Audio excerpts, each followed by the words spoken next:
নওগাঁর বদলগাছিতে দিনব্যাপী জাতীয় ফল মেলার উদ্বোধন করা হয়েছে। দেশি ফল বেশি খাই, আসুন ফলের গাছ লাগাই, এই প্রতিপাদ্যকে সামনে রেখে সোমবার ২৩ জুন দুপুর ১২টায় বদলগাছি উপজেলা কৃষি অফিসের আয়োজনে উপজেলা কৃষি অফিস চত্বরে এ মেলার উদ্বোধন করা হয়। উপজেলা কৃষি অফিসার শাবাব ফারহানের সভাপতিত্বে অনুষ্ঠানে প্রধান অতিথি হিসেবে উপস্থিত থেকে উক্ত মেলার উদ্বোধন করেন বদলগাছি উপজেলা নির্বাহী কর্মকর্তা ইশরাত জাহান ছনি। বিশেষ অতিথি হিসেবে উপস্থিত ছিলেন উপজেলা সহকারী কমিশনার ভূমি মোসাম্মত আতিয়া খাতুন, উপজেলা প্রাণী সম্পদ কর্মকর্তা ডাক্তার নাজমুল হক সাগর।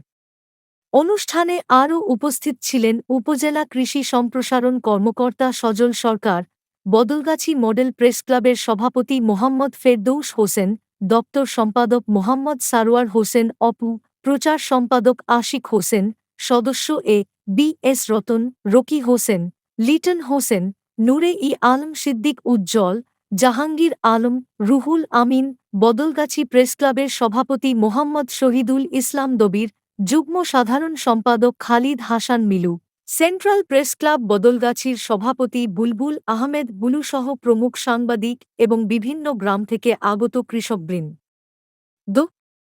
মেলায় হরেক রকমের ফল, গাছ ও বালাইনাশক, কৃষি অ্যাপেসের মাধ্যমে কৃষকদের সুবিধাসমূহ প্রদর্শন করা হয়। তথ্যসহ ভিডিও প্রতিবেদনটি পাঠিয়েছেন নওগাঁ জেলা প্রতিনিধি মোহাম্মদ সারোয়ার হোসেন অপু।